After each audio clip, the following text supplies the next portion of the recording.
اطلاعات مل جاتی ہیں.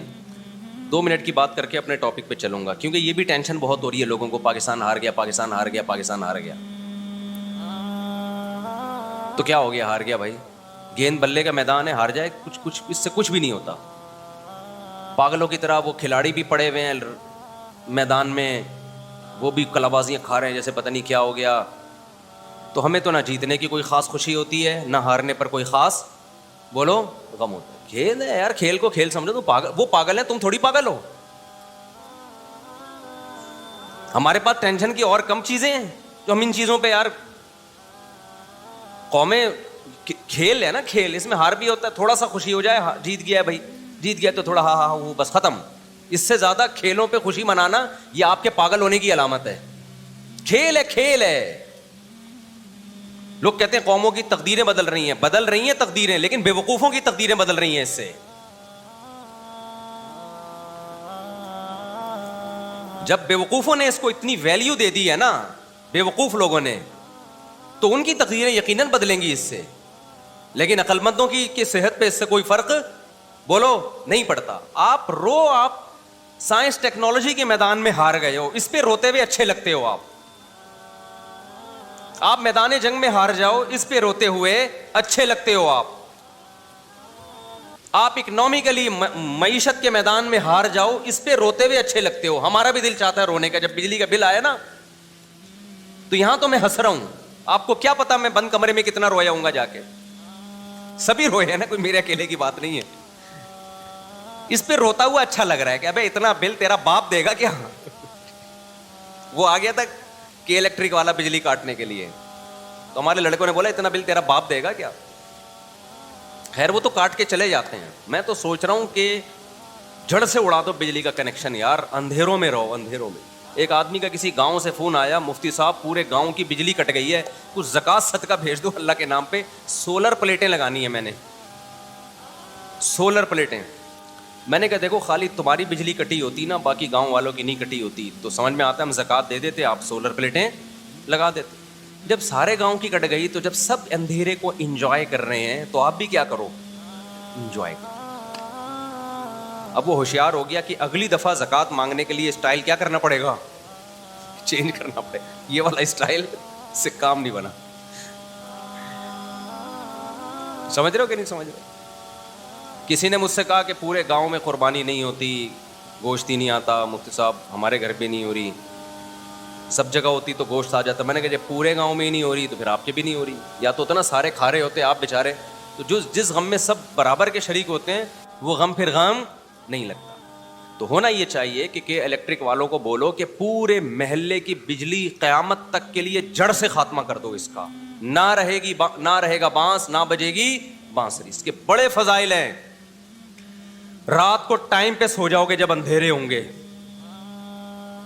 آپ کہو گے گرمی میں سوئیں گے کیسے, 1 ہفتہ نیند نہیں آئے گی, اس کے بعد تمہارے باپ کو بھی نیند آئے گی. گرمی میں نیند ایسی چیز ہے جو ہم سے پوچھ کے نہیں آتی, ہم پہ مسلط ہوتی ہے.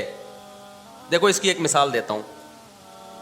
اب ایسا نہ ہو کہ الیکٹرک والے میری بجلیاں کاٹ کے چلے جائیں کہ یار یہ تو باقیوں کی کاٹیں, اس کو تو ضرورت ہی نہیں ہے بجلی کی. بھائی کاٹو تو سب کی بجلی کاٹو, خالی ہمارے اکیلے کی نہیں کاٹو. ہم یہ کہہ رہے ہیں, سمجھ رہے ہو, سب کی بجلی کاٹ دو, سکون میں آ جائیں گے یار. یہ رات کو انٹرنیٹ پہ بیٹھنا, موبائل, ٹک ٹاک, ان چیزوں سے جان چھوٹ جائے گی. آپ مجھے ایک بات بتاؤ, شور میں نیند نہیں آتی نا, لیکن ٹرین میں تو آ جاتی ہے, اتنا شور ہو رہا ہوتا ہے. کیوں بھائی؟ تھوڑی دیر تک نہیں آئے گی, جب نیند کا غلبہ ہوگا تو نیند اسی شور کی عادی ہو جاتی ہے. پھر تو ٹرین رکے گی تو آنکھ کھل جائے گی, یہ آواز ایک دم بند کیوں ہو گئی ہے. ٹھیک ہے, تو یہ جو گرمی میں نیند نہیں آئے گی 4 5 6 دن نہیں آئے گی, اس کے بعد باڈی اسی کی عادی ہو جائے گی. باڈی اسی کی عادی ہو جائے گی. دیکھو میں پنکھوں کا عادی ہوں, اے سی کا عادی نہیں ہوں, تو میں پنکھا ہی چلا کے سوتا ہوں. مجھے پنکھے کی جو آواز ہے نا ڈنگ ڈنگ, اور جتنا پرانا پنکھا ہوگا اتنی اچھی نیند آتی ہے مجھے. تو ہمارے گھر والے کہتے ہیں بھائی یہ پنکھے کی آواز سے نیند خراب ہو رہی ہے. میں کہتا ہوں یہ میرے لیے لوری ہے, اور جتنا پرانا پنکھا ہوتا ہے مجھے نیند اتنی اچھی آتی ہے, کیونکہ اچھا پنکھا ہوگا اس میں آواز کم ہوگی. پرانا پنکھا ڈنگ ڈنگ ڈنگ ڈنگ ایسے آواز آ رہی تھی, ڈنگ ڈنگ ڈنگ. وہ پرانا زمانہ مجھے یاد آتا ہے یار, ونس اپون اے ٹائم اس طرح کے پنکھے ہوا کرتے تھے. تو مجھے اپنا بچپن یاد آتا ہے. ہمارے ایک شاید میری دادی کو جہیز میں ملا تھا، ایک پیڈسٹل فین تھا ٹھیک ہے، وہ ایسے ہی گھومتا تھا ڈنگ ڈنگ ڈنگ کر کے. مجھے وہ زمانہ یاد آتا ہے اور بڑی سکون کی نیند آتی ہے. میں کہیں بھی جاتا ہوں پنکھا تلاش کرتا ہوں، یار پنکھا چلاؤ ڈنگ ڈنگ ڈنگ، نہیں تو نیٹ پہ پنکھا لگا کے پنکھے کی آوازیں انٹرنیٹ پر بھی ہیں. اس سے پتہ چلتا ہے صرف ہماری بیماری نہیں ہے، بہت سے لوگوں کی ہے یہ. انٹرنیٹ پہ لوگوں نے پنکھے کی آوازیں یوٹیوب میں ڈالی ہوئی ہیں. تو جس چیز کا اپنی باڈی کو عادی بناؤ گے بھائی وہ عادی بن جائے گی. اب میں سعودی عرب میں 2 مہینے رہا تو ہوٹلوں میں ہی رہا جاتا ہے، وہاں پہ دھوپ ہی. اب جب حرم میں نکلو گے تو دھوپ ہوگی ورنہ دھوپ نہیں ہے. اتنا ڈپریشن ہوئی ہے، ایک ٹینشن ہوئی ہے بھائی یہ کیسے گھر ہے، نہ دھوپ نہ وینٹیلیشن. ہم تو کراچی آئے تو یہاں دیکھا کہ یار دھوپ بھی ہے ہوا بھی ہو ایسا دماغ کو سکون ملا. تو بجلی کے جو بل آ رہے ہیں یہ کم نہیں ہوں گے. آپ اپنے حکمرانوں سے امیدیں لگانا چھوڑ دو. اس کا حل یہ کہ کوئی پتھر سے نہ مارے میرے دیوانے کو، بم کا زمانہ ہے اڑا دو سالے. تو ایک ایک کر کے کنیکشن نہ کاٹو میرے بھائی، پورے ملک کی ایک دم سے بجلی اڑا دو. 1 مہینہ لگے گا پرانی روٹین پہ ہمیں سیٹ ہونے میں. اس کے بہت سارے فائدے ہوں گے. جلدی سوئیں گے، صبح جلدی اٹھیں گے اور پسینہ نکلے گا. آپ پسینہ نکلنا اتنا دیکھو، گرم علاقے کے لوگوں کی عمریں لمبی ہوتی ہیں، ٹھنڈے علاقے کے لوگ ویسے لال ٹماٹر ہوتے ہیں عمریں بہت کم ہوتی ہیں. ٹھنڈے علاقے فالج، بلڈ پریشر، یہ زیادہ تر ٹھنڈے علاقوں کی بیماریاں ہیں. گرم علاقے کے جو پسینے جب نکلتے ہیں نا باڈی میں فلیکسیبلٹی رہتی ہے، لچک رہتی ہے، تو باڈی صحیح رہتی ہے انسان کی، پسینہ نکلتا ہے. تو میں یہ عرض کر رہا تھا کہ ہمارے نبی صلی اللہ علیہ وسلم کو اللہ نے دولت دی مگر آپ نے رکھی نہیں، جس کی وجہ سے ہمارے نبی کا لائف اسٹائل ایسا تھا کہ اس میں عیش و عشرت کا کوئی سامان نہیں تھا. لیکن اگر کسی نے پیسہ رکھا ہو پھر اگر وہ استعمال نہ کر رہا ہو تو یہ کنجوسی کا اعلیٰ درجہ ہے، شریعت اس کو پسند نہیں کرتی. آج لوگ پیسہ رکھتے ہیں، پیسے ان کے پاس جو ہے نا وہ فراری رکھنے کے ہیں اور گھوم رہے ہیں پھٹ پٹی پر، اور جب ان سے پوچھا جائے کہ یار یہ تمہارا لائف اسٹائل کیسا ہے تو جواب دیتے ہیں ہمارے نبی کی زندگی کیا تھی، سادہ تھی. تو بھائی ہمارے نبی کے اکاؤنٹ میں پیسے نہیں ہوتے تھے، آپ کے تو اکاؤنٹ میں پیسے ہیں، آپ کے تو بحریہ ٹاؤن میں پلاٹ ہیں، پھر جو کی روٹی کھا رہے ہوتے ہیں. ہمارے حضرت ایک دعوت میں گئے، ایک پیر صاحب نے نا، مرید نے دعوت کی، مرغے رکھ دیے، نہاریاں، اور وہ ایک پیر صاحب جو تھے اس کے جاہل پیر تھے، وہ پیر صاحب نے کہا یہ کیا رکھا اتنا کھانا، ہمارے نبی تو جو کی روٹی کھایا کرتے تھے، یہ کیا مرغے پکا کے اور بریانی اور نہاری، یہ کیا ہے یہ؟ تو حضرت نے فرمایا یہ آپ کے لیے نہیں ہے، یہ میرے لیے. آپ ان کے لیے بھائی کوئی مسور کی دال لے آ بنا کے. سمجھ میں آ رہی بات؟ تو ایفیشنسی جھاڑنے کی کوشش کی جا رہی ہے. بھائی نبی صلی اللہ علیہ وسلم کے پاس تو کچھ تھا ہی نہیں، جو تھا تو شام سے پہلے صدقہ. پیر صاحب آپ کا جو مرید ہے اس کے اکاؤنٹ میں ابھی بھی 1 کروڑ روپے پڑے ہوئے ہیں، اور آپ کا اکاؤنٹ کون سا خالی ہے؟ آپ کی جیبوں میں ابھی بھی لفافے پڑے ہوئے ہوں گے، ابھی بھی لفافے پڑے ہوئے ہوں گے. یا تو سارا صدقہ کر دو، مرید سے بھی بولے سب صدقہ کر دے اور غریب ہو کے بیٹھ جائے. پھر بیچارے کے پاس کچھ ہے ہی نہیں تو پھر جو کی روٹی کھلائے گا، تو کھاؤ بھی جو کی روٹی. سمجھتے ہو کہ نہیں سمجھتے ہو؟ تو یہ کانسیپٹ کلیئر کرنا بہت ضروری ہے کہ دین کا اس سے تعلق نہیں ہے کہ آپ کی گاڑی اچھی ہے، آپ کے کپڑے اچھے ہیں، آپ کے جوتے اچھے ہیں. اگر آپ کے پاس پیسہ ہے تو پھر اگر آپ کی گاڑی اچھی نہیں ہے تو پھر آپ بے دین ہیں، کیونکہ آپ اپنے اوپر خرچ کرتے ہوئے موت آ رہی، اور آج آ رہی ہوتی ہے. آپ کو لگا ہوگا کہ ایک آدمی لینڈ کروزر میں گھوم رہا ہے، بڑی لگژری لائف ہے. ابے بھائی اس کے پاس جو پیسہ ہے نا وہ اس سے بھی اوپر کا ہے، وہ بچایا ہوا بہت زیادہ ہوتا ہے اور دکھا بہت کم رہا ہوتا ہے. اور علماء صالحہ کے پاس ہم نے دیکھا ہے، اہل اللہ کے پاس جتنا ہوتا ہے وہ چھپاتے نہیں ہیں، وہ لوگوں پہ بھی خرچ کرتے ہیں، اپنی ذات پہ بھی، کیونکہ وہ کہتے ہیں دنیا مسافر خانہ ہے. نبی کا ارشاد ہے کہ تیرا پیسہ صرف وہ ہے جو کھا کے ختم کر دیا، پہن کے پرانا کر دیا، باقی تمہارا کچھ بھی نہیں ہے. بہت سی چیزیں پنجابی زبان نے حل کی ہماری. کھلا کھاؤ تے انجوائے کرو، ہاں اسراف نہ کرو، اپنی اوقات سے زیادہ خرچ نہ کرو. یہ قرآن نے منع کیا، جتنی اوقات ہے اس کے اندر اندر رہو. ایسا نہ ہو کہ ایک روڑا اڑا دیا اور کل بھیک مانگ رہا ہے لوگوں سے، ضرورت جو ضروری خرچے ہیں وہ بھی پورے نہیں ہو رہے. تو یہ اللہ تعالیٰ ہمیں جو ہے نا سمجھنے کی اور یہ بیلنس ہماری زندگی میں اللہ تعالیٰ پیدا فرمائے. وما علینا الا البلاغ. سنتوں کے بعد انشاءاللہ سوال جواب کا سیشن ہوگا، جو بیٹھنا چاہیں بیٹھ سکیں. اللہ اکبر. مہر کی رقم 2 تولے سونا اور 1 لاکھ روپے نقد. اچھا 2 نکاح ہیں، دوسرا بھی ہے. 2 عدد دولہا.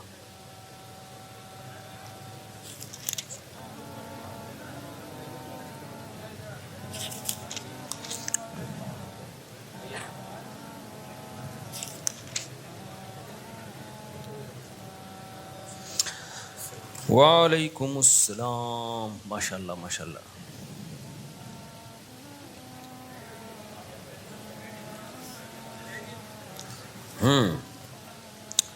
ریان مجیب بل سید مجیب احمد آپ ہیں, اور دوسرے دولہا اچھا وقار الدین عثمان. اچھا ماشاء اللہ. سندس مجیب بنت سید مجیب احمد, اور مہر کی رقم ہے 2 لاکھ روپے. دلہن کے وکیل کہاں ہیں؟ آپ نے اجازت دی ہے کہ میں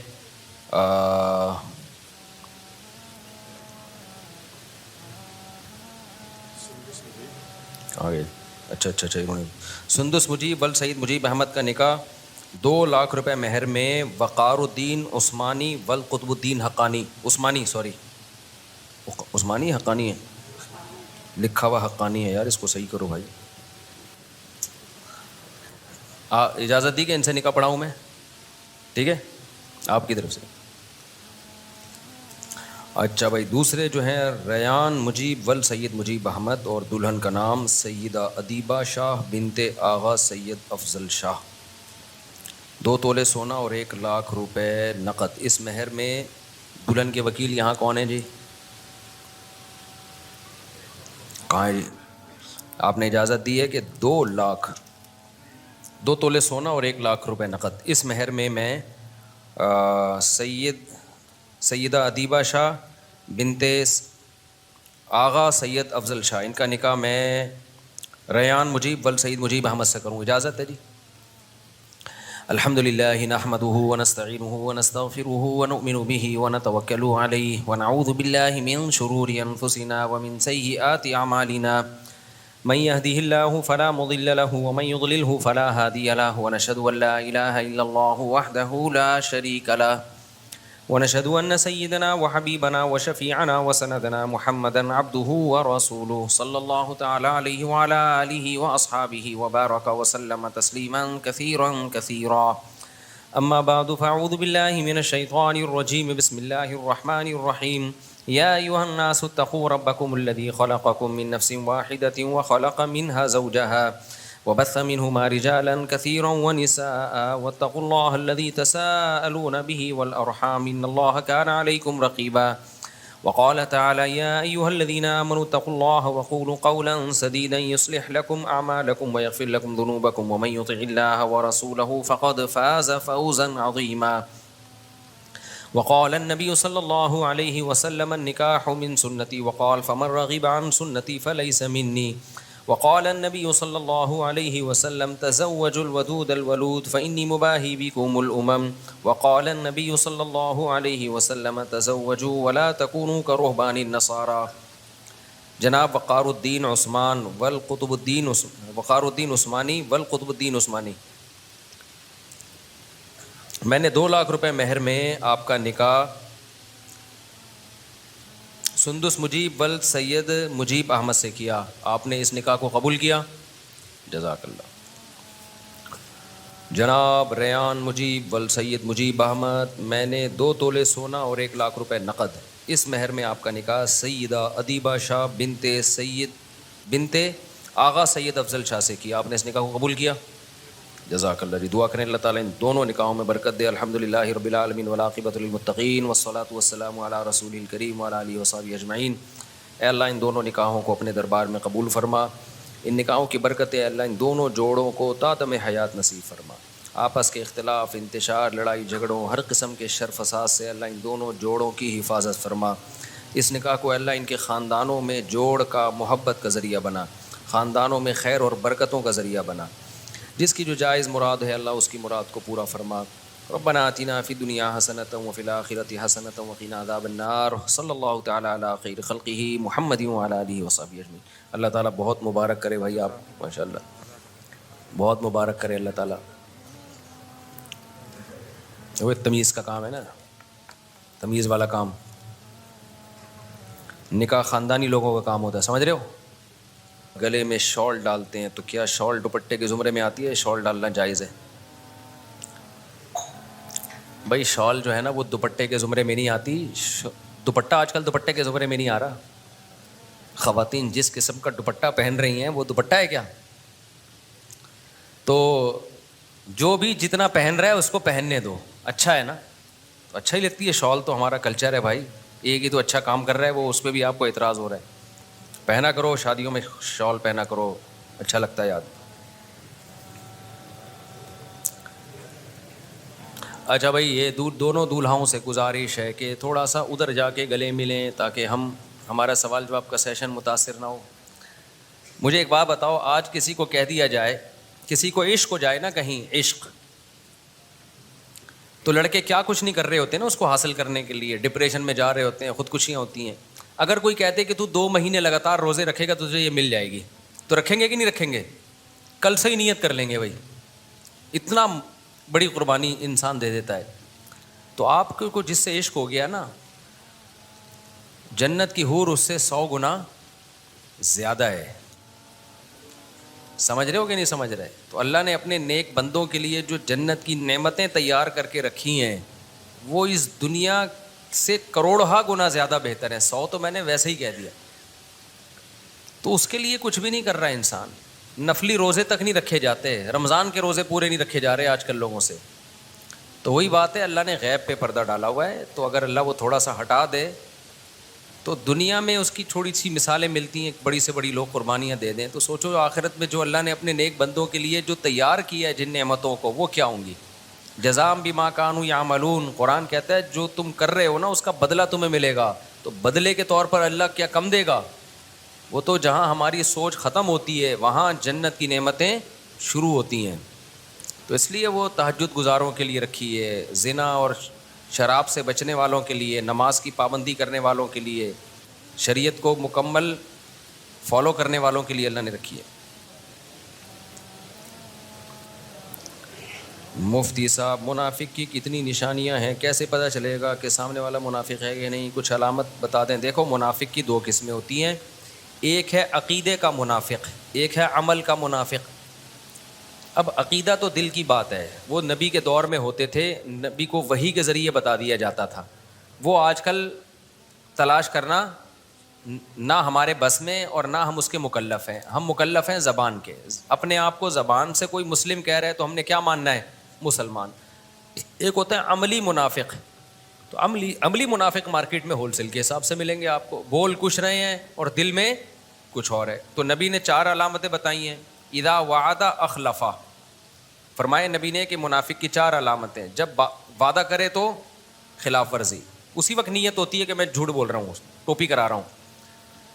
اور اذا حدث کذبا, بات کرتا ہے تو جھوٹ بولتا ہے, پتہ ہی نہیں چلتا کہ کم بخت سچ بول رہا ہے. یا بہت سے لوگ ہوتے ہیں نا اتنا جھوٹ بول چکے ہوتے ہیں اب ان کی کسی بات کا اعتماد نہیں رہتا, پھینکتے جاتے ہیں. تیسری بات, وَإِذَا اؤْتُمِنَ خَانَ, جب اسے امانت دی جاتی ہے, اس پہ ٹرسٹ کیا جاتا ہے تو ڈنڈی مارتا ہے بیچ میں وہ. سمجھ رہے ہو؟ اور ایک چوتھی علامت, وَإِذَا خَاصَمَ فَجَرَ, جب بحث مباحثہ کرتا ہے نا تو گالی گلوچ پہ آتا ہے, اوقات دکھانے پہ آ جاتا ہے. دلائل سے بحث کبھی بھی نہیں کرتا. جس کے پاس دلائل ہوتے ہیں وہ دلیل سے بات کر رہا ہوتا ہے, جس کے پاس دلائل نہیں ہوتے وہ ادھر ادھر کی پھینک رہا ہوتا ہے بیٹھ, سامنے والے کو نیچا دکھانے کی. اکثر لوگ ذاتیات پہ آ جاتے ہیں نا, بھئی آپ کی بات کے بعد دلیل نہیں ہے تو فلانا ایسا ہے, تو ڈھمکانا ایسا ہے, یہ مولوی ایسے ہوتے ہیں, جو فلانے ایسے ہوتے ہیں. ابے تو چھوڑو, تو مولوی کیسے ہوتے ہیں, ابھی جو آپ سے بات چل رہی ہے اس کا جواب چاہیے ہمیں. مولوی کیسے ہوتے ہیں, مدرسوں میں کیا ہوتا ہے, یہ موضوع نہیں ہے. تو حدیث میں منافق کی علامت بتائی گئی ہے کہ وہ ذاتیات پہ آ جاتا ہے, گالی گلوچ پہ آ جاتا ہے. ہاں, کسی کو ستایا جائے اس پہ وہ جھگڑے کے دوران گالی گلوچ پہ آ جائے وہ ایک الگ بات ہے, لیکن بحث کے دوران بات تمیز سے چل رہی ہو پھر بلا وجہ منہ سے جھاگ نکالنا اور بلا وجہ آنکھیں سرخ کر لینا اور سامنے والے کو نیچا دکھانا, یہ اس کی علامت ہے. اب آپ دلائل کی دنیا میں خالی ہو گئے. دلائل ہوتے تو آپ پیش کر رہے ہوتے. اسلام میں تقوی کا یہ مفہوم نہیں ہے. اسلام میں تقوی کا یہ مطلب نہیں ہے. تقوی کا مطلب ہے ان چیزوں سے بچنا جن چیزوں سے بچنے کا اللہ نے حکم دیا ہے. بات آ رہی ہے سمجھ میں؟ ہر چیز سے بچنا ضروری نہیں، بلکہ عجیب بات یہ ہے کہ بعض خواہشات ایسی ہیں کہ ان کی تکمیل کر لینا عبادت ہے. ان خواہشات سے اپنے آپ کو دور رکھنا یہ تقوی کے منافی ہے. ہر خواہش سے اجتناب کرنا یہ تقوی نہیں ہے، اور بلکہ اس کے برعکس ہے کہ بعض خواہشات ایسی ہیں کہ ان کی تکمیل کر لینا کیا ہے؟ تقوی ہے. دیکھو افطار کے وقت آپ کا افطاری کرنے کا دل چاہتا ہے کہ نہیں چاہتا؟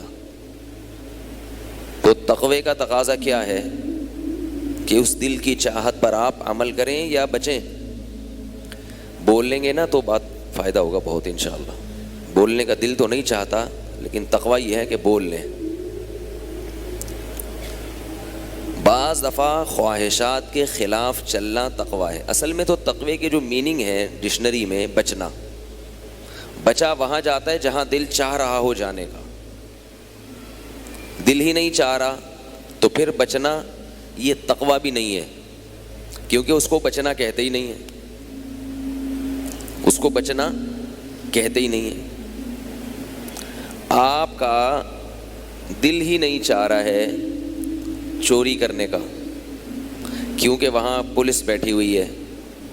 آپ کو پتہ ہے کہ اگر میں نے یہاں جیب کاٹنے کی کوشش کی ایس ایچ او صاحب کی جیب سے تو میری خیر نہیں ہے. وہاں آپ کا دل ہی نہیں چاہ رہا چوری کرنے کا، تو یہاں چوری سے بچنا تقوی نہیں کہلائے گا، کیونکہ یہ بچنا ہی نہیں ہے نا. اندھا نابینا وہ بد نظری کر ہی نہیں سکتا. اب وہ کہے کہ مجھ میں تقوی بہت ہے کیونکہ میں بد نظری نہیں کرتا، بد نظری سے بچتا ہوں. ہم کہیں گے آپ بد نظری نہیں کرتے، یہ بات تو درست ہے، مگر بد نظری سے بچتے ہیں یہ بات درست نہیں ہے. کیونکہ بچتا وہ ہے، بچا وہاں جاتا ہے جہاں اس کا تصور ہو، امکان ہو. تقوی کی جو دوسری ڈیفینیشن ہے نا، اس کو ہم آسان زبان میں بریک لگانا بھی کہہ سکتے ہیں. تو بریک کھڑی ہوئی گاڑی کو نہیں لگتی، چلتی ہوئی گاڑی کو لگتی ہے. گاڑی کھڑی ہوئی ہے، آپ کہیں اس کو بریک لگاؤ تو ڈرائیور کہے گا اس کو بریک لگانے کی ضرورت نہیں، سوائے بریک شو کے خراب ہونے کے کچھ بھی چیز حاصل نہیں ہوگی. ایکسیلریٹر پہ پاؤں ہو اور گاڑی چل رہی ہو، جب ایکسیلریٹر پہ پاؤں ہوتا ہے گاڑی ایک سمت میں جا رہی ہوتی ہے، اس کا دل چاہ رہا ہوتا ہے گاڑی کا کہ میں ادھر کو جاؤں. آپ بریک لگا کے گاڑی کی خواہشات کو ذبح کر دیتے ہیں. صحیح ہے نا؟ تبھی تو وہ بریک شو جو ہیں وہ ٹائر سے آگے لگتے ہیں اور رگڑ کھا کے اس کو روکتے ہیں. تو تقوی کا مطلب خوب اچھی طرح سمجھیں. لغت میں تقوی بچنے کو کہتے ہیں، اور بچنے کا لفظ وہاں استعمال ہوتا ہے جہاں کرنے کا تصور ہو، دل چاہ رہا ہو کرنے کا. ہمارے نفس کا جو ایکسیلریٹر ہے ہمارا اس پہ پاؤں ہو اور نفس کی گاڑی اس طرف بھاگ رہی ہو، پھر آپ کیا کریں؟ اپنا دوسرا پاؤں بریک پہ لگا دیں. اور یہ بڑا ہی مشکل کام ہے، اس سے بریک شو گھستے بھی ہیں، آئل چینج کرنا پڑتا ہے بار بار. لیکن عجیب بات ہے کہ بعض دفعہ خواہشات کے پورا کرنے کو بھی شریعت کیا کہہ دیتی ہے؟ تقوی. حالانکہ تقوی کی لغوی ڈیفینیشن کے یہ خلاف ہے. مثال کے طور پر افطاری کے وقت آپ کا دل چاہ رہا ہے کھانا کھانے کا، پکوڑے کھانے کا، سموسے کھانے کا. دل چاہتا ہے کہ نہیں چاہتا؟ بھائی جس کا دل نہیں چاہتا تو وہ اگلے جمعے کم از کم بیان سننے نہ آئے، کیونکہ ہم نے یہ نارمل لوگوں کے لیے رکھا ہے یہ پروگرام جو ہے نا. افطاری کے وقت ہر شخص کا دل چاہتا ہے کھائے. اب ایسی صورت میں لغت کے اعتبار سے تقوی کیا ہے؟ ڈکشنری کے اعتبار سے تقویٰ کیا ہے کہ مت کھاؤ، لیکن شریعت کیا کہتی ہے کہ کھا لو. تو پتہ یہ چلا کہ لغت میں جو تقوی کی ڈیفینیشن ہے اور شریعت میں جو تقوی کی ڈیفینیشن ہے اس میں تھوڑا سا فرق ہے. لغت میں تو کہیں گے بچنا، چاہے اچھے کام سے بچنا ہو برے کام سے، وہ جہاں بھی بچیں گے بریک لگائیں گے بس وہ تقوی ہے. شریعت میں کہتے ہیں بچنا بشرطے کہ شریعت نے بچنے کا حکم دیا ہو، اور اگر شریعت نے کرنے کا حکم دیا تو وہ کرنا تقوی ہے، گو کہ وہاں بچا نہیں جا رہا. یہ جو قرآن کے الفاظ ہیں نا آج کل کے جو جدید، میں آؤں گا نہیں جدید پروفیسروں کی پھر ایسی کی تیسی کرنا شروع کر دیتا ہوں میں، یہ لوگ ان الفاظ سے نا بہت گھماتے ہیں، الفاظ کے بکھیڑوں میں ڈال کے نا بہت گھماتے ہیں، ادھر کا ادھر ادھر کا ادھر. جیسے ابھی ایک ہمارے جدید پروفیسر ہیں جن کے پیچھے میں بہت پڑا ہوا ہوں، وہ کیا کہتے ہیں کہ عیسیٰ علیہ السلام زندہ نہیں ہیں، اس پہ انہوں نے ایک قرآن کی آیت سے استدلال کیا ہے. اذ قال اللہ یا عیسیٰ انی متوفیک ورافعک الی، اللہ نے حضرت عیسیٰ سے کہا کہ میں تمہیں وفات دینے والا ہوں اور اپنی طرف اٹھانے والا ہوں. تو انہوں نے کہا دیکھو وفات کا مطلب کیا ہوتا ہے؟ مر جانا. کہتے ہیں نا وہ فلاں کی وفات ہو گئی، متوفا، تو یہ لفظ سے دھوکہ ہے. قرآن میں موت کے لیے جو صریح لفظ استعمال ہوا ہے وہ موت استعمال ہوا ہے. یمیتکم، تمہیں موت دے گا، امیتو کا، تجھے موت دینے والا ہوں. انکا میتن وانہم میتون، اے نبی آپ پر بھی موت آئے گی اور ان لوگوں پر بھی موت آئے گی. ثم یمیتکم، اللہ تمہیں موت دیتا ہے. ثم یحییکم، اللہ تمہیں زندہ کرتا ہے. توفا کا اصل مطلب موت دینا ہے ہی نہیں. یہیں سے کہاں گڑبڑ شروع کر دی، ڈنڈی مارنا شروع کر دی پروفیسر صاحب نے لمس یونیورسٹی کے. انی متوفی کا، میں تجھے وفات دینے والا ہوں. اب وفات کا مطلب سمجھیں عربی میں کیا ہے. اردو میں آپ نے یہ لفظ سنا ہے وفا ہے بھائی. وفا کسے کہتے ہیں؟ چکانا، پورا پورا بدلہ چکانا. توفا، وصول کرنا. توفا کسے کہتے ہیں؟ کسی کو وصول کر لینا. ایک ہوتا ہے جیسے کروما، اس کا مطلب ہے عزت دار ہونا. اکرما، عزت دینا. تو عربی میں نا الفاظ کی چینجنگ سے اس طرح سے معنی میں چینجنگ پیدا ہوتی ہے. تو وفا یا اوفا اس کا مطلب چکانا، بدلہ چکانا، یہ کسی کو دے دینا اس کا حق. اور توفا وصول کر لینا. اب چونکہ میت میں بھی بندہ وصول ہو جاتا ہے اس لیے اس کو بھی قرآن نے مجازن توفا سے تعبیر کیا. اور بعض دفعہ آپ کسی کی باڈی کو اپنی طرف لے آئیں، اس کو بھی کیا کہتے ہیں؟ وصول. تو اللہ نے حضرت عیسیٰ کے بارے میں یہ ہرگز نہیں کہا کہ اے عیسیٰ میں تجھے موت دینے والا ہوں. اللہ نے کہا اے عیسیٰ متوفی کا، میں تجھے اپنی طرف وصول کرنے والا ہوں، لینے والا ہوں اپنی طرف. اب اس میں دونوں احتمال ہیں کہ یہ لینا کسی کو موت دے کے بھی ہو سکتا ہے اور یہ لینا کسی کی زندگی میں بھی ہو سکتا ہے. دوسری آیت سے قرآن سے پتہ چلتا ہے اور احادیث سے کہ یہ موت والا لینا مراد نہیں تھا، یہ باڈی سمیت وصول کرنا ہے. لفظ کے دو مطلب ہیں، دونوں مطلب اس کے نکلتے ہیں، باڈی سمیت لے لینا بھی اور صرف کسی کی روح کو قبض کر لینا بھی. اور یہ دونوں مطلب قرآن میں استعمال ہوئے ہیں. اللہ یتوفی الانفس حین موتہا، فرمایا اللہ موت کے وقت بھی تمہارے نفس کو وصول کر لیتا ہے. اب بات سمجھنا اچھی طریقے سے جو میں بتانا چاہ رہا ہوں. اللہ موت کے وقت تمہارے نفس کو وصول کر لیتا ہے.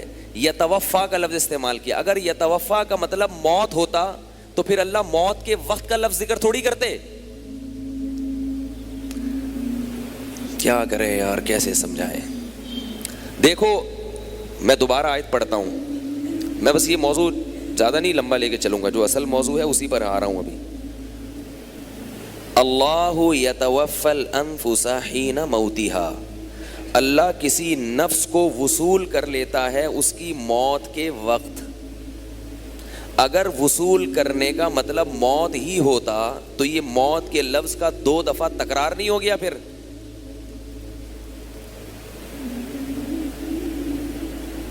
ہے بھائی؟ تو یہ موت کے لفظ کا پھر 2 دفعہ ایک ہی جملے میں تکرار ہو گیا جس کا کوئی فائدہ نہیں ہے. تو پتہ چلا یتوفا کا مطلب الگ ہے, موت کا مطلب الگ ہے. اللہ بتا رہے ہیں موت کے وقت ہم تمہارے نفس کو وصول کر لیتے ہیں. نفس سے مراد ہے روح,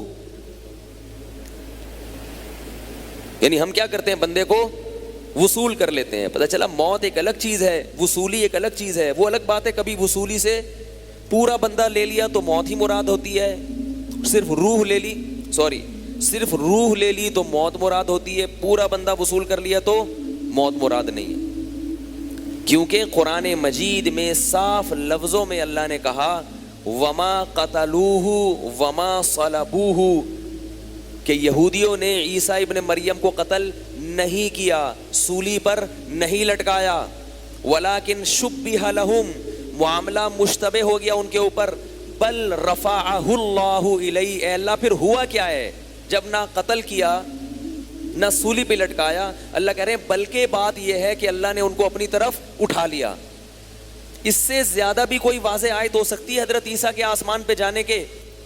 اور غامدی صاحب یہ کہتے ہیں کہ قرآن میں کہیں بھی اس کا تذکرہ نہیں ملتا, لفظی ترجمہ بھی نہیں پتا بیچارے کو. وہ کہتے ہیں رفع جو ہے نا, رفع اس کا مطلب ہے کہ بعض لوگ یہ کہتے ہیں کہ اس کا مطلب ہے اللہ نے اونچا مقام دے دیا.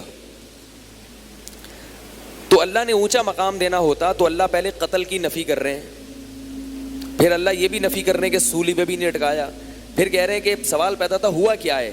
اللہ کہہ رہے ہیں کیا ہوا ہے, اٹھا لیا میں نے اپنی طرف. موت دے کے اٹھایا ہوتا تو قتل کی نفی, سولی کی نفی نہ ہوتی. نہیں یاری میرا خیال ہے بات. دوسری بات یہ ہے کہ یہ جو استدلال کیا جاتا ہے اذ قال اللہ یا عیسیٰ, جب اللہ نے کہا کہ اے عیسیٰ انی متوفیکا, میں تجھے وصول کر لوں گا, میں تجھے وصول کر لوں گا. اس آیت کو کس سیاق و سباق میں ذکر کیا جا رہا ہے؟ یہودی حضرت عیسیٰ کو قتل کی دھمکیاں دے رہے تھے. اللہ نے کہا کہ میں تمہیں اپنی طرف وصول کر لوں گا, ورافعک الیہ, اپنی طرف اٹھا لوں گا, ومطہرک من الذین کفروا, اور کافروں سے پاک کر دوں گا, بچا لوں گا. تو اگر موت دے کے اپنی طرف اٹھانا تھا تو یہ جملہ تسلی کا ہوا پھر؟ بھائی ایک بندہ آپ کے پاس آیا, اس کے قریب کوئی دوسرا آیا اس کو قتل کرنے کے لیے, آپ کہہ رہے ہیں بے فکر رہے, بے فکر رہ, میں تجھے اپنی طرف بلا لوں گا اور تجھے ان سے بچا لوں گا. آپ کہتے ہو کیسے بچا لو گے؟ بولتے موت دے کے, جب مر جاؤ گے تو بچ جاؤ گے ان سے. تو کہتے وہ بھی تو یہی کام کرنے آ رہے ہیں. اتنی بھی سینس نہیں ہے کس میں لمس یونیورسٹی کے پروفیسر میں اور لوگوں کو بیٹھ کر میڈیا پہ الو بنایا جا رہا ہے. اور ہمارے جو یونیورسٹیوں کا طبقہ ہے جو دین سے بالکل جاہل ہے, جن کو علماء کی اتباع کرتے ہوئے شرم آتی ہے, حیا آتی ہے, وہ ان کے پیچھے بھاگ رہے ہیں, اپنے بنیادی عقائد سے ہٹ رہے ہیں, الٹے لٹکے ہوئے ہوگے قیامت کے دن. بتا رہا ہوں میں, اسلام میں جو بیسک عقائد ہیں ان پہ کوئی کمپرومائز نہیں ہے. ابھی ایک نئی فلم بھی آئی ہے مارکیٹ میں ان کی, وہ یہ آئی ہے کہ نبی صلی اللہ علیہ وسلم جسم کے ساتھ معراج پر نہیں گئے, خواب تھا وہ, اور اس کے لیے انہوں نے قرآن کا لفظ پکڑا ہے وما جعلنا الرؤیا التی, کہتے ہیں رؤیا خواب کو کہتے ہیں, رؤیا خواب کو بھی کہتے ہیں. رؤیا کے لغوی معنی خواب نہیں ہے, رؤیت دیکھنے کو کہتے ہیں, دیکھنے کو. یہ ہے نہیں رؤیت ہلال کمیٹی, ہلال دیکھنے کی کمیٹی. رؤیت کسے کہتے ہیں؟ دیکھنے کو, جس کا اطلاق مطلق دیکھنے پر بھی ہوتا ہے اور خواب پر بھی ہوتا ہے. اب یہاں خواب مراد ہے یا حقیقت میں دیکھنا مراد ہے؟ تو یہ قرآن سے ہی ہمیں پتہ چل جاتا ہے. 2 آیتیں اس وقت سرسری, میں نے یعنی سرسری طور پر 2 آیتیں آپ غور کریں گے نا, میں اس لیے کہہ رہا ہوں کہ سرسری غور سے ہی بہت سی چیزیں سمجھ میں آ جاتی ہیں, اور محترم مطالعہ کر کے بھی غلط باتیں کر رہے ہوتے ہیں. علم کا یہ حال ہے. اس سے معلوم ہوتا ہے کہ محترم کے پاس مطالعے کی کمی نہیں ہے. جان بوجھ کر ایک سازش کے تحت ان کو میڈیا پہ بٹھایا گیا ہے تاکہ صدیوں سے جو چیزیں مسلمانوں میں اتفاقی چلی آ رہی ہیں, جن میں کبھی دو رائے نہیں ہوئی, ان آراء میں اختلاف ڈالا جائے. یا اگر کوئی ضعیف قول کسی فقیہ نے کہہ دیا, مفسر نے کہہ دیا, جس کو امت نے مسترد کر دیا تھا, اس کو دوبارہ اٹھا کے امت میں فتنہ برپا کیا جائے. تو یہ جو قرآن نے کہا کہ نبی ہم نے آپ کو جو رؤیا دکھایا, یعنی جو چیز ہم نے آپ کو دکھائی, یعنی معراج, تو اس رؤیا کے لفظ سے وہ کیا کہتے ہیں کہ یہ کیا ہے؟ خواب ہے. نبی صلی اللہ علیہ وسلم حقیقت میں آسمان پہ نہیں گئے, بلکہ کیا آیا تھا؟ خواب آیا تھا. تو اللہ نے اس کو کیا کہا ہے؟ فتنۃ للناس, ہم نے اسے لوگوں کے لیے آزمائش بنا دیا. آزمائش کیا؟ کچھ سن کے ایمان لائیں گے اور کچھ سن کے انکار کر دیں گے کہ یہ ہماری سمجھ میں نہیں آتا. خواب آزمائش بن سکتا ہے؟ نبی اگر بتاتے ہیں مجھے خواب آیا تو کہتے خواب تو کسی کو بھی آ سکتا ہے بھائی. خواب تو مصر کو بڑا زبردست آ گیا تھا. خواب تو فرعون کو بھی آیا تھا کہ میری سلطنت میں ایک بچہ پیدا ہونے والا ہے جو میری سلطنت کو الٹ دے گا, اور سچا خواب تھا وہ. نہیں آ رہی میرا خیال ہے بات. تو یہ خواب نہیں تھا. اگر خواب ہوتا تو اللہ اس کو اتنی بڑی آزمائش بولو نہ بتاتے.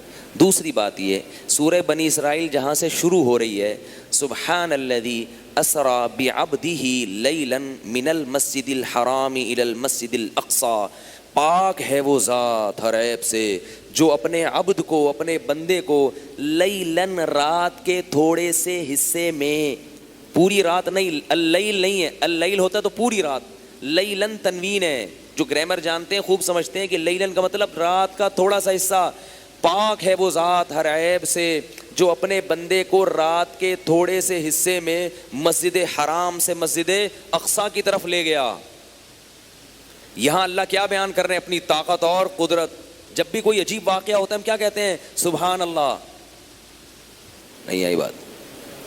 خواب میں آپ راکٹ میں بھی بیٹھ جائیں نا, پوری دنیا کی سیر کر لیں, صبح اٹھ کے آپ کہیں گے نا میں نے خواب میں آج دیکھا میں چاند پہ ہوں, آپ نہیں کہیں گے سبحان اللہ, یہ نہیں کہیں گے, آپ بولیں گے بھائی اس سے کیا, خواب میں تو پتہ نہیں کہا. اور اگر وہ یہ کہتا ہے کہ میں حقیقت میں چاند سے ہو کے آیا ہوں, اوکے سبحان اللہ, یا تو تم جھوٹ بول رہے ہو یا پھر کیا بھائی, سبحان اللہ. تو اللہ کہاں سے کلام کی ابتدا کر رہے ہیں؟ سبحان الذی, ہر عیب سے پاک ہے, یعنی اپنی طاقت اور قدرت بتا رہے ہیں. طاقت اور قدرت, میری اتنی بڑی قدرت اور طاقت ہے کہ اپنے بندے کو میں رات کے تھوڑے سے حصے میں مسجد حرام سے مسجد اقصی کی طرف لے کر گیا. اور رات کا تھوڑا سا حصہ اپنی طاقت اور قوت کو سمجھانے کے لیے. خواب کے لیے یہ بتانا ضروری نہیں ہے کہ رات کے تھوڑے سے حصے میں نے یہ کیا. خواب میں رات کے تھوڑے سے حصے میں ہو یا ساری رات ہو, اس سے کوئی فرق نہیں پڑتا. اللہ بتا رہے ہیں کہ پوری رات بھی نہیں, رات کے تھوڑے سے حصے میں اپنے پیغمبر کو کہاں لے کر گیا ہوں؟ مسجد حرام تک. سمجھ رہے ہو بات کو کہ نہیں سمجھ رہے؟ اب آپ اس پہ کہہ سکتے ہیں کہ ممکن ہے کوئی نئی فلم آئے مارکیٹ میں اور وہ کہے کہ بھئی یہاں سے وہاں تک تو قرآن سے جانا ثابت ہے, آسمانوں پہ جانا قرآن سے ثابت, بھئی مسجد حرام سے مسجد اقصی تک تو جانا مان لیا, باقی خواب تھا. تو اللہ کے بندو کہ جو اللہ رات کے سیکنڈ کے اتنے سے حصے میں اتنا لمبا سفر محمد صلی اللہ علیہ وسلم کو کرا سکتے ہیں, ان کو پھر آگے لے جانے کے لیے خواب دکھانے کی کیا ضرورت ہے؟ اور یہ واقعہ ایک ہی رات میں ہوا ہے, تو یہ عجیب بات ہے کہ آدھا کام تو پوری باڈی کے ساتھ ہو رہا ہے, باقی آدھا کیا ہو رہا ہے؟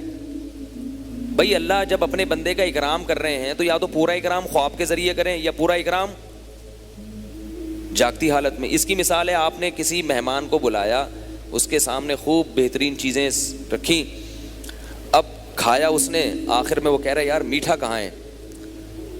بھئی آپ نے میرا اکرام کر دیا, مرغا بھی کھلا دیا, بریانی بھی کھلا دی, قورمہ بھی کھلا دیا, کولڈ ڈرنک بھی ہوگی, میٹھا رہ گیا. تو آپ کہتے ہیں اب سو جاؤ, میٹھا خواب میں کھلائیں گے ہم تمہیں. کہہ گئے پھر باقی یہ چیزیں بھی خواب میں ہی کر دیتے, باقی چیزیں بھی خواب میں کرتے. اگر تمہیں اتنا کنٹرول ہے تو یہ عجیب بات ہے کہ رات کے آخری حصے میں اللہ کہہ رہے ہیں اپنے بندے کو میں لے کر گیا. یہاں کہیں بھی نہیں کہ خواب میں لے کر گیا ہوں. سبحان الذی اسری بعبدہ لیلا من المسجد الحرام الی المسجد الاقصی الذی بارکنا حولہ لنریہ من آیاتنا، تاکہ ہم اپنے بندے کو اپنی بڑی بڑی نشانیاں دکھائیں. تو بھائی یہ سمجھ میں آنے والی چیزیں نہیں ہیں مارکیٹ میں جو آ رہی ہیں نا آج کل. یوٹیوب پہ ہر بندہ بیٹھا ہوا ہے، فیس بک پہ کوئی بھی اپنی بس ویڈیو آڈیو کلپ بنا بنا کے لوگ پھینک رہے ہیں. ہاتھ جوڑ کے کہتا ہوں مجھے کوئی مسلک پرستی کا شوق نہیں ہے، نہ مجھے کوئی تعصب ہے. مذاہب اربعہ کے کو جب تک فالو کرتے رہو گے ان چاروں اماموں کو، اس وقت تک خیر میں رہو گے. زیادہ زیادہ اگر غلطی ہوگی تو ایک اجتہادی خطا ہوگی جس میں کسی بڑے مجتہد کا قول ہوگا. اتنی بڑی خطا نہیں ہوگی کہ بالکل ہی آؤٹ ہو جاؤ. لیکن ان مذاہب اربعہ سے نکل گئے تو پھر بریکیں فیل ہیں، پھر بریکیں فیل ہیں. ہر شخص قرآن و حدیث کا لیبل لگا کے تمہیں کہاں سے کہاں لے جائے گا. تو جب بھی کوئی آیا کرے نا تو آپ اس سے پوچھو ان چاروں ائمہ میں سے کسی کا اس پہ قول ہے، فتویٰ ہے. اگر وہ کہے نہیں ہے تو آپ بولو بھائی ان کی عقل آپ کی عقل سے زیادہ تھی. وہ کہے گا کہ نہیں ہم قرآن و حدیث کو ماننے کا ہمیں حکم ہے، ہمیں ائمہ کو فالو کرنے کا حکم نہیں ہے. تو بولو قرآن و حدیث وہ لوگ ہم سے زیادہ سمجھتے تھے. دیٹس آل، ختم ہو گئی. میں اصل موضوع کی طرف آتا ہوں، کہاں سے کہاں بات نکل گئی. تو میں یہ عرض کر رہا تھا کہ جو تقویٰ ہے نا، تقویٰ لغت میں تو کہتے ہیں بچنے کو، لیکن شریعت میں تقوی کا کیا مطلب ہے کہ جہاں اللہ نے بچنے کا حکم دے دیا وہاں بچنا، اور جس کام کو اللہ نے کرنے کا حکم دے دیا وہ کام کرنا. تو میں یہ عرض کر رہا تھا بعض دفعہ کام کا دل چاہ رہا ہوتا ہے اور اس کو کرنا پھر بھی تقویٰ ہوتا ہے. تو افطاری کے وقت آپ کا دل چاہ رہا ہے افطاری کرنے کا، تقوی کا تقاضا بھی کیا ہے؟ بولو نا بھائی، افطاری کر لو. یہی شریعت میں جس کو تقویٰ کہا گیا، کیونکہ اللہ خوش ہو رہے ہیں. سحری کھانے کا دل چاہتا ہے نا، اس لیے چاہتا ہے کہ نہیں کھائی تو سارا دن پیٹ کمر سے چپکا رہے گا. اتنے موٹے موٹے الارم لگا کے سوتے ہیں بھائی ایسا نہ ہو، کیونکہ گرمیوں کے روزے چل رہے ہیں. اور بعض دفعہ بعض لوگ تراویح کے بعد کھانا نہیں کھاتے، افطاری میں ہی کھا لیتے ہیں، پھر وہ سحری میں جا کے کھاتے ہیں. اگر سحری میں آنکھ نہیں کھلی گئے. اور یاد رکھو سحری میں اگر آنکھ نہ کھلے تو روزہ پھر بھی فرض ہے.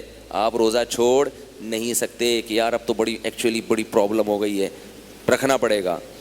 اور کوئی بھی نہیں مرتا، بھوک کا کوئی نقصان نہیں ہے. جو ڈاکٹر حکیم کہے نا بھوکا رہنے سے نقصان ہوتا ہے اس کو میرے پاس لاؤ.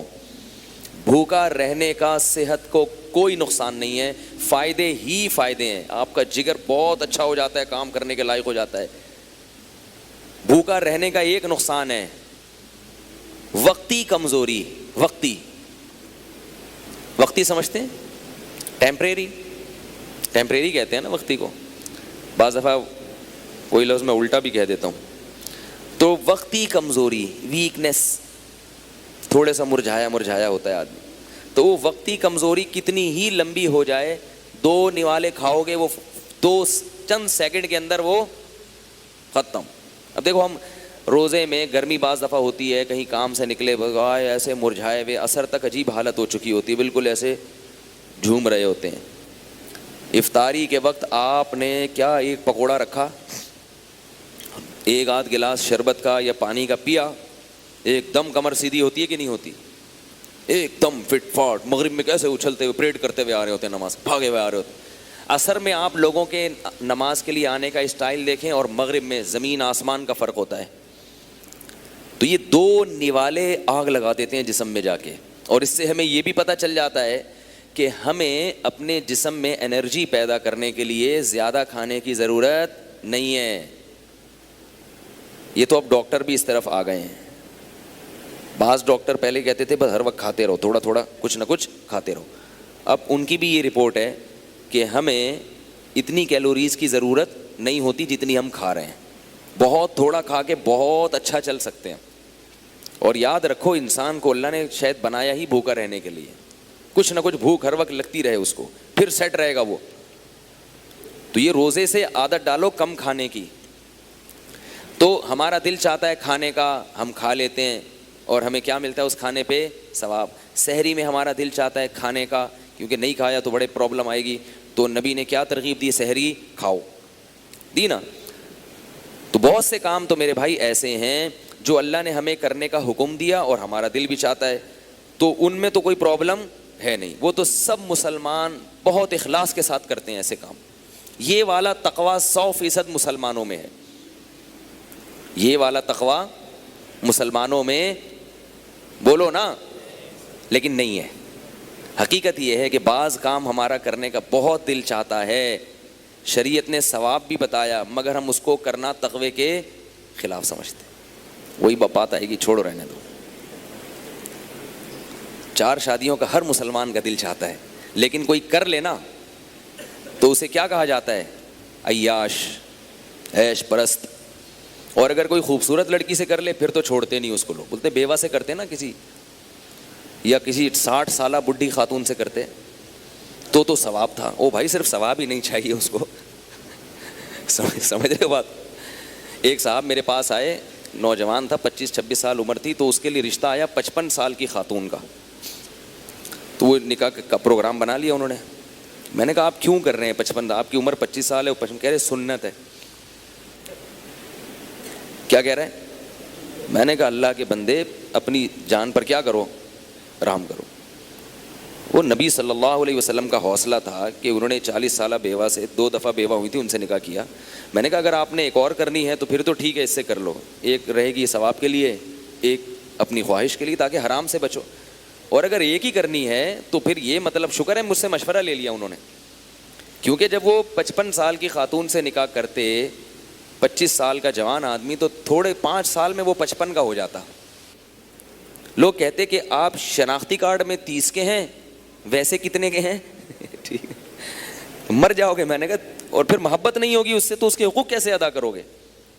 تو یہ مطلب نہیں ہوتا تقوی کا. ٹھیک ہے نا. نکاح میں تو اللہ نے فرمایا فَانْكِحُوا مَا طَابَ لَكُمْ, جو تمہیں پسند آئے ان سے نکاح کرو. تو پسند آ رہی ہے تو ٹھیک ہے, چاہے 55 کی کیا 60 کی بھی ہو, اگر پسند آ رہی ہے. پسند نہیں آ رہی تو پھر یہ سوچو کہ میں کیوں کر رہا ہوں. اگر ثواب کے لیے کر رہا ہوں تو بھائی ثواب کے علاوہ بھی نکاح سے بہت ساری چیزیں مقصود ہوتی ہیں. اولاد بھی چاہیے ہوتی ہے. 55 سال والی کی اولاد تو نہیں ہوگی نا, پھر کیا کرو گے مستقبل میں جب اولاد نہیں ہوگی؟ بڑھاپا کیسے گزارو گے؟ اور اولاد کے بھی بڑے فضائل ہیں. دوسرا, اپنے آپ کو حرام خواہش سے کیسے بچاؤ گے؟ بازار میں نکلو گے, ہر طرح کی چیزیں نظر آئیں گی, تو بیوی کے پاس آؤ گے تو کیا بولو گے؟ بھائی یہ یار وہ جو ہے نا, نہیں دل پھر مائل نہیں ہوگا, گناہوں میں پڑ جاؤ گے. ایسا ہوا ہے, بہت سے لوگ کرتے ہیں ایسے. تو شکر ہے مشورہ لے لیا تھا. تو حلال چیز جو ہے نا, بعض دفعہ کسی کام کا دل بھی چاہتا ہے اور اللہ کہہ بھی رہے تھے کر لو. اب کیا ہے کہ آپ کو میں 2 ٹوک باتیں کرنے کا عادی ہوں, اگر آپ ناراض نہ ہو. آپ کو آفس میں کوئی لڑکی پسند آ رہی ہے, اس سے آنکھ مٹک کے مت کرو, اس سے شادی کر لو. بعض لوگ یہ کہتے ہیں کہ وہ تو لڑکیاں پسند آتی ہیں تو یہ تو حرام خواہش پیدا ہوتی ہے, تو حرام خواہش پوری کرنے کے لیے شادیاں رچائی جا رہی ہیں. تو بھائی جب اس سے نکاح کر لیا تو وہ حرام نہیں رہی نا.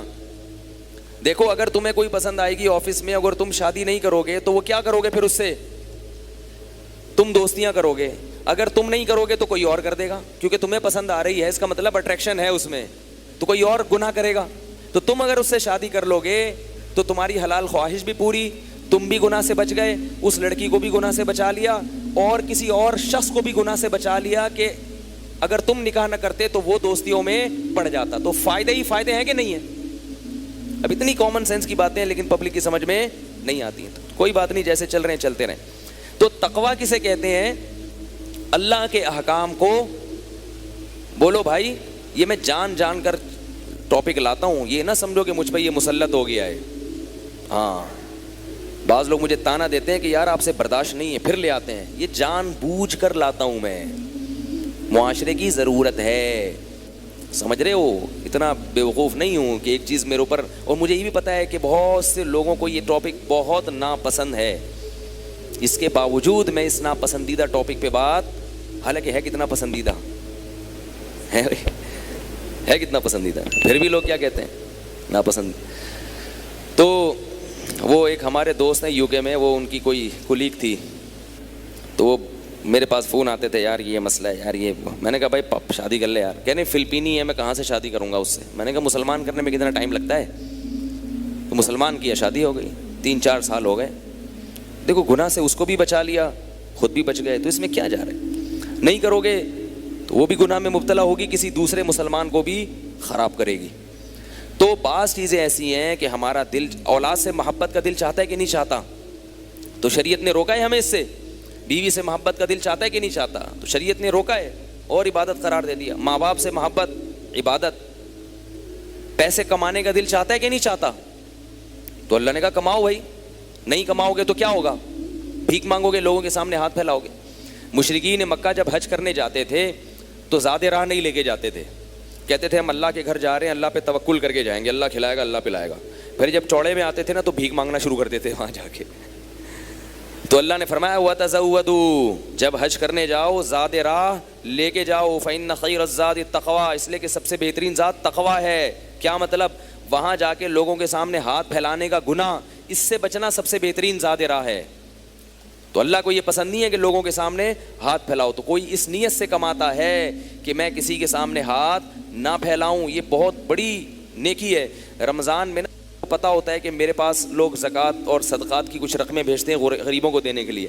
بہت سارے آرٹیفیشل غریبوں کا میرے پاس رمضان میں رش ہوتا ہے, اور میں چہرہ دیکھ کے اندازہ لگا لیتا ہوں کہ یہ کتنی بڑی فلم ہے. ایسی ایسی کہانیاں گھڑتے ہیں آ کے, مولوی صاحب ایکچولی بات اصل میں یہ ہے کہ میں تو مانگتا ہی نہیں, ہمارے تو باپ نے, یعنی سارے پورے وہی الفاظ نہیں ہیں, تھوڑا سا میں اپنا بھی مسالہ لگا رہا ہوں, لیکن اسٹائل یہی ہوتا ہے اسی قسم کا کہ ہمارے تو ابا نے بھی منع کیا مانگنے سے, ہمارے تو باپ دادا میں رواج ہی نہیں ہے. لیکن مسئلہ کچھ ایسا آ گیا ہے کہ بس وہ اگر میں نے یہ نہیں کیا تو میں ناجائز کی طرف چلا جاؤں گا, اور میں گناہ سے بچنا چاہتا ہوں. ان کو پتہ ہے نا مولوی کی جیب سے کیسے پیسے نکلیں گے. تو کتنا افسوس کی بات ہے نا, کتنے افسوس کی کہ آپ لوگوں کے سامنے بھیک مانگ رہے ہو. اور بھکاریوں کے بارے میں میرا تجربہ ہے کہ کسی کو ایک دفعہ دے دو, موت تک آپ کی جان نہیں چھوڑے گا. ایک مشہور بھکاری ہے ہمارے محلے میں, پہلے میں اس کو میرے پاس آتا تھا, میں اس کو دے دیتا تھا, میں سمجھتا تھا بیچارہ مستحق ہے. کسی نے بتایا کہ یہ میرے پاس بھی آتا ہے, یہ فلاں کے پاس. پہلے میں سمجھتا تھا کہ یہ بھکاری نہیں ہے, یہ تو میرے سے اس خصوصی تعلق ہے, تو اس بیس پر. وہ شو بھی یہی کرتا تھا. پتہ چلا کہ محلے میں ہر ایک کے سامنے یہ اس نے یہی شو کیا ہوا ہے کہ میں بھکاری نہیں ہوں, صرف آپ سے خصوصی تعلق کی بیس پر آپ کے سامنے اپنی حاجت رکھ رہا ہوں. تو مخصوص ڈریس ہوتا ہے ان لوگوں کا, پھٹے پرانے کپڑے ہوتے ہیں, چاہے یہ کروڑوں روپے کے بھی مالک بھی ہوں پھر بھی دھوتی بنیان میں ہی گھومیں گے یہ. تو اللہ نے کیا فرمایا کہ بہترین ذات کیا ہے, تقویٰ. تو پیسے کمانے کا دل چاہتا ہے نا, یہ بھی تقویٰ ہے. کماؤ بھائی, اللہ نے کب روکا ہے, لیکن حلال کماؤ. بہت سارے کام ایسے ہیں جو ہمارا دل چاہتا ہے. اچھا, بعض چیزیں تقوی میں ایسی بھی ہیں کہ ہمارا دل نہیں چاہتا کہ ہم نہیں کریں. تقویٰ بھی یہی ہے کہ نہیں کرو, لیکن پھر بھی ہم کرتے ہیں. جب میت ہو جائے تو دل چاہتا ہے کہ پیسے اڑائیں, اتنی محنت سے ہم نے جو پیسے کمائے ہیں وہ دیگوں میں اڑا دیں. دل چاہتا ہے, کسی کا دل نہیں چاہتا, لیکن ہم پھر بھی اڑاتے ہیں. ہمارا دل نہیں چاہتا کہ ہم پیسے اڑائیں, اللہ بھی کہتے ہیں کہ نہیں اڑاؤ, مگر ہم اپنے نفس کی خواہش کے خلاف چل کے گناہ کر رہے ہوتے ہیں. اللہ کے بندو, کم از کم وہ گناہ تو چھوڑ دو جن کا دل ہی نہیں چاہتا, ٹھیک ہے نا. وہ گناہ تو چھوڑ دو جن کا دل چاہتا ہی نہیں ہے. وہ گناہ کرو جس کا دل چاہتا ہے, سزا تو اس کی بھی ہے لیکن مزہ بھی تو ہے نا. ایک گناہ ہے جس کا دل نہیں چاہ رہا پھر بھی کر رہے ہو, خام خواہ کی ٹھکائی. یہاں بھی ٹھکائی اس لیے کہ دل نہیں چاہ رہا, اور وہاں بھی ٹھکائی. کسی کا دل نہیں چاہتا اپنا پیسہ اڑانے کا, اسراف کرنے کا. پیسہ سب کو عزیز ہوتا ہے اور ہونا بھی چاہیے, اللہ کی بہت بڑی نعمت ہے, اس سے بہت سارے کام بن جاتے ہیں انسان کے. دین اور دنیا دونوں کے کام بنتے ہیں پیسے سے. حکیم الامہ مولانا اشرف علی تھانوی رحمہ اللہ نے لکھا ہے کہ پیسے کو معمولی نعمت نہیں سمجھنا چاہیے, بہت بڑی نعمت ہے. ہاں, اگر اللہ نے کسی کو نہیں دیا تو صبر کرے, پھر وہ غربت والی نعمت کو سوچے کہ نبی صلی اللہ علیہ وسلم کو اللہ نے مسکین بنایا تھا. لیکن جب ہے اس کو ضائع, اگر پیسہ کم درجے کی نعمت ہوتا تو اللہ اس کو اڑانے کی اجازت دیتے کہ یہ تو کچھ بھی نہیں ہے, اڑا کے ختم کر دو. اسراف کو اللہ نے کتنا کبیرہ گناہ قرار دیا, کتنا کبیرہ گناہ قرار دیا. تو کسی کا بھی دل نہیں چاہتا فضول اڑائے, مگر پھر بھی نہ چاہتے ہوئے اڑاتے ہیں. شادیوں میں, دعوتوں میں, پھر بعد میں خود ہی بیٹھ کے رو رہے ہوتے ہیں, ہائے یہ کیا ہو گیا, ہائے. 2 دن کی خاطر نا پبلک کو خوش کرنے کے لیے مہندی مایوں, 1 ہفتے کی وہ شادی کی پوری وہ ہوتی ہے, 1 ہفتے پبلک کو خوش کرنے کے لیے اڑا دیتے. میں ایک صاحب کو جانتا ہوں, 5 سال کے لیے انگلینڈ گئے بڑی مشکل سے, بے روزگار گھوم رہے تھے یہاں پہ. انہوں نے کہا یار یہاں تو پیسہ نہیں ہے, کہ یو کے نکلو. الٹے سیدھے جعلی والی کاغذات بنا کے کہاں نکل گئے؟ یو کے. 5 سال انہوں نے ہوٹل میں ملازمت کر کے خرکار کی طرح کمایا ہے.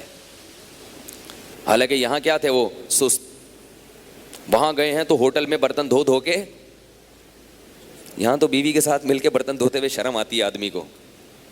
نبی صلی اللہ علیہ وسلم کی سنت ہے گھر والوں کے ساتھ کام میں ہاتھ بٹانا, تو یہاں تو شرم آتی ہے. لیکن وہاں جا کے سب کیا کرتے ہیں؟ جتنے بھی ہمارے مسلمان بھائی ہیں وہ انگریزوں کے برتن دھو رہے ہوتے ہیں. ٹھیک ہے, میں یہ نہیں کہہ رہا ناجائز ہے, اگر بھیک مانگنے سے بہتر ہے بھائی اب کسی کے بھی برتن دھو کے کما لو, بھیک سے بہرحال بہتر ہے.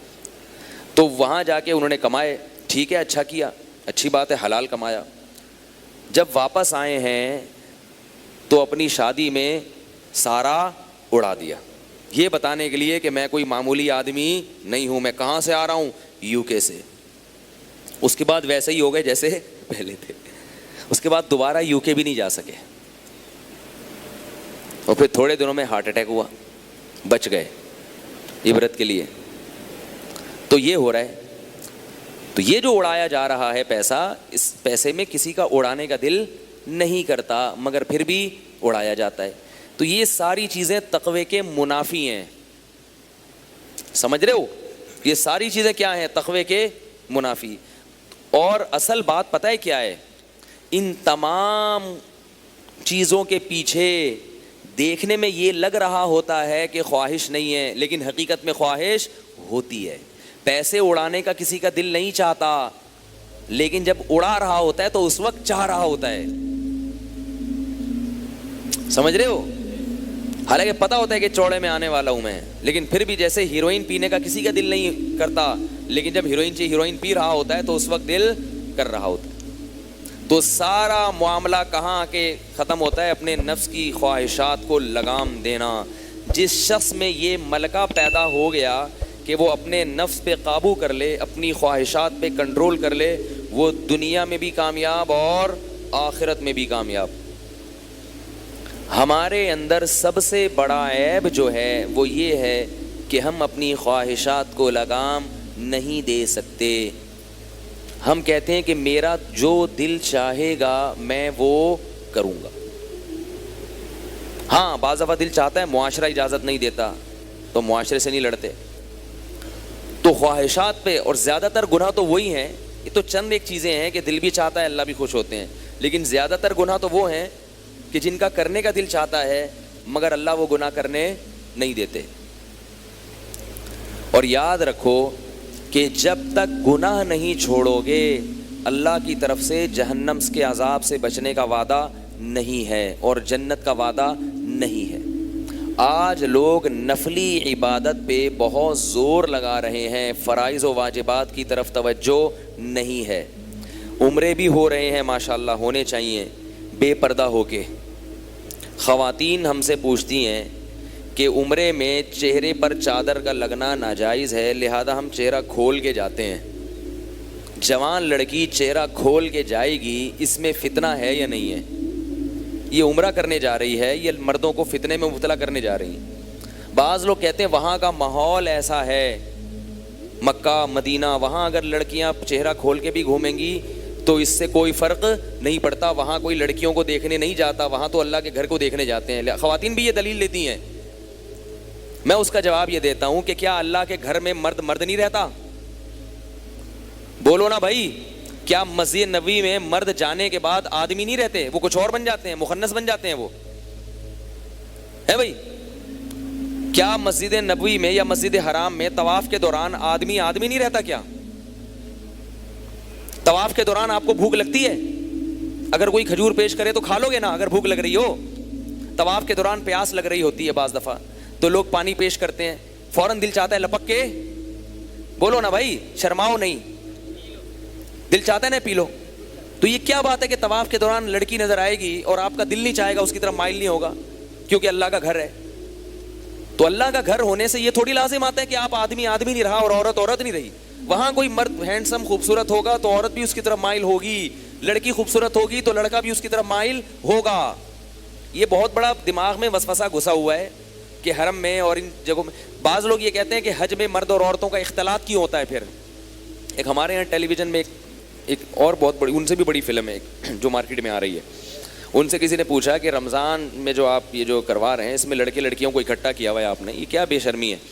تو اس نے کہا حج میں بھی تو کیا ہوتے ہیں, لڑکے لڑکیاں مرد عورت اکٹھے ہوتے ہیں. اللہ کے بندو, حج میں اکٹھے اس لیے ہوتے ہیں کہ حج میں ان کو الگ کرنا گورنمنٹ کے لیے ممکن ہے ہی نہیں, ناممکن ہے جو چیز. تو شریعت نے کیا کہا ہے عورت کو, تبھی مسجد نبوی میں اکٹھے نہیں ہوتے. مسجد نبوی میں باقاعدہ پردے کا انتظام ہوتا ہے, خواتین بالکل مردوں سے الگ کھڑی ہوتی ہیں, مرد بالکل, ابھی خواتین کا جو اعتکاف ہے کوئی بھی نہیں گھس سکتا اس میں, بالکل سیپریٹ, مردوں کا بالکل الگ ہے. مسجد حرام گول ہے, اس میں سعودی حکومت کوشش کے باوجود عاجز آ چکی ہے. بھائی ممکن نہیں ہے, گول ہے نا, وہ آپ جاؤ تو آپ یہی بھول جاتے ہو تھوڑی دیر میں آیا کدھر سے تھا. جو بار بار عمرہ کرتے ہیں نا ان کو پھر وہاں کے گیٹ اور راستے سمجھ میں آتے ہیں. وہ عجیب سا ایک وہاں پر ماحول ہے, وہ ممکن نہیں ہے. ورنہ یہ بات علماء کئی بار اٹھا چکے ہیں کہ خواتین کے لیے طواف کی جگہ الگ ہونی چاہیے. اور نماز میں شریعت نے کیا کہا ہے کہ خواتین صفوں کے بالکل پیچھے کھڑی ہوں تاکہ مرد اور عورت کا اختلاط نماز میں بھی نہ ہو. ورنہ نماز میں آپ کہہ سکتے ہو کہ میں کوئی لڑکیاں دیکھنے آتا ہوں جو میرے ساتھ کسی خاتون کو نہیں کھڑا ہونے دے, میں تو اللہ کی عبادت کے لیے آیا ہوں. تو شریعت کیا کہے گی, آپ لڑکی دیکھنے آئے ہو یا نہیں آئے, خواتین کہاں کھڑی ہوں گی, پیچھے, آپ آگے. اب آپ کو میں تو نماز پڑھنے آیا ہوں, میں ان کو دیکھنے تھوڑی آیا ہوں. شریعت کہے گی آپ ان کو دیکھنے نہیں آئے لیکن آپ ان کو دیکھو گے. ہمیں پتہ ہے آپ نماز پڑھنے آئے ہو, لیکن جب آپ کو کوئی جوان لڑکی نظر آئے گی تو آپ ان کو دیکھو. بلکہ ایسے بھی واقعات ہوئے ہیں اسلاف میں, ایسے نوجوانوں میں, کہ پہلے وہ جو خواتین آیا کرتی تھیں تو نوجوان امام رکوع میں گیا, ٹانگوں کے بیچ میں سے پیچھے جا کے لیڈیز کو دیکھ رہے ہیں. ایسے بھی واقعات ہوئے ہیں. تو بھائی یہ اللہ نے کیا کہا ہے, سسٹم الگ الگ رکھو.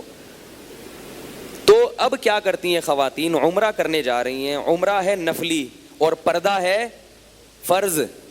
بولو نا, عمرہ نفل ہے, سنت ہے, بہت بڑی عبادت ہے, رمضان میں عمرے کا تو بہت ثواب ہے, لیکن پردہ کیا ہے, فرض. پردہ کرنا فرض ہے. اب اگر خاتون وہاں جا کے بے پردہ گھومے گی, چہرہ کھول کے گھومے گی, تو ثواب ملے گا یا گناہ ملے گا؟ ٹھیک ہے, عمرے کا ثواب اور بے پردگی کا گناہ. اور شریعت میں گناہ سے بچنا پہلے ضروری ہے, نفل عبادت اس کے بعد ہے.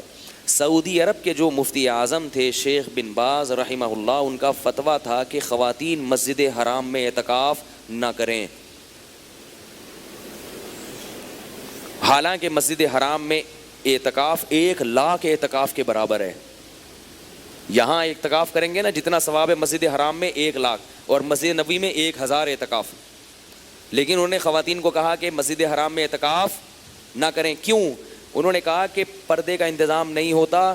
بعض دفعہ خواتین راستے میں پڑی ہوئی سو رہی ہیں, ان کے جسم کی چادر ہٹ رہی ہے, کبھی پاؤں سے چادر ہٹ رہی ہے, اور مرد وہاں سے پھلانگ پھلانگ کے جا رہے ہیں.